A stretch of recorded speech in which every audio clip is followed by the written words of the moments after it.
ফরিদপুরের আলফাডাঙ্গা উপজেলার বুড়াইচ ইউনিয়নের বারাঙ্কুলা মধ্যপাড়ার বিধবা শাহিনুর বেগমের জীবন নতুন আলোয় উদ্ভাসিত হয়েছে। আগুনে সর্বস্ব হারিয়ে নিঃস্ব হয়ে পড়া এই নারীর পাশে দাঁড়িয়েছে উপজেলা প্রশাসন। তৈরি করে দিয়েছে নতুন একটি সেমি পাকা রঙিন টিনের ঘর, যার নাম দেওয়া হয়েছে জোনাকি। আলফাডাঙ্গা প্রতিনিধি কবির হোসেনের প্রতিবেদনে থাকছে বিস্তারিত। গত ১৯শে ফেব্রুয়ারি বৈদ্যুতিক শর্ট সার্কিট থেকে লাগা আগুনে পুড়ে যায় শাহিনুর বেগমের বসতঘর। আগুনে গরু, ছাগল, হাঁস, মুরগি, টিউবওয়েল সহ ঘরের সমস্ত আসবাবপত্র ও প্রয়োজনীয় সামগ্রী ছাই হয়ে যায়। এরপর সন্তানদের নিয়ে মানবেতর দিন কাটছিল তার। খবর পেয়ে ঘটনাস্থল পরিদর্শন করেন উপজেলা নির্বাহী কর্মকর্তা ইউএনও রাসেল ইকবাল এবং ঘোষণা দেন নতুন ঘর নির্মাণের। ইউএনওর প্রতিশ্রুতি অনুযায়ী ১৫ই মার্চ থেকে শুরু হয় ঘর নির্মাণের কাজ। প্রায় ১ মাসের মধ্যেই নির্মিত হয় দৃষ্টিনন্দন সেমি পাকা ঘর।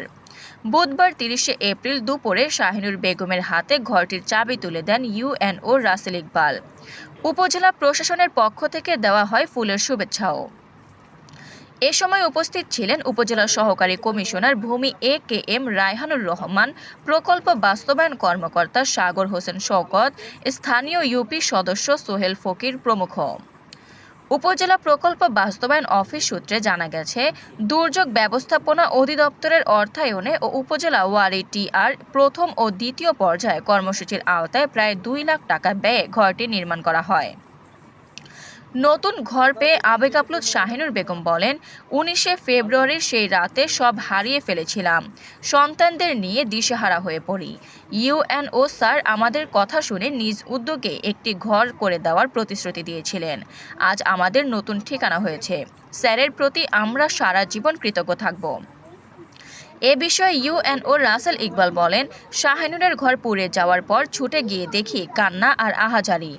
তখনই প্রতিজ্ঞা করি তাদের নতুন স্বপ্ন গড়ে দেব। সেই স্বপ্নের নাম দিয়েছি জোনাকি, যা আজ নিজ আলোয় জ্বলছে। এই ঘর যেন তাদের জীবনে আশার আলো ছড়িয়ে দেয়। আফরিন মোমো, দৈনিক খোলা চোখ। আপনার স্বপ্নের যাত্রা হোক ফ্লাই ইনফিনিটির সাথে।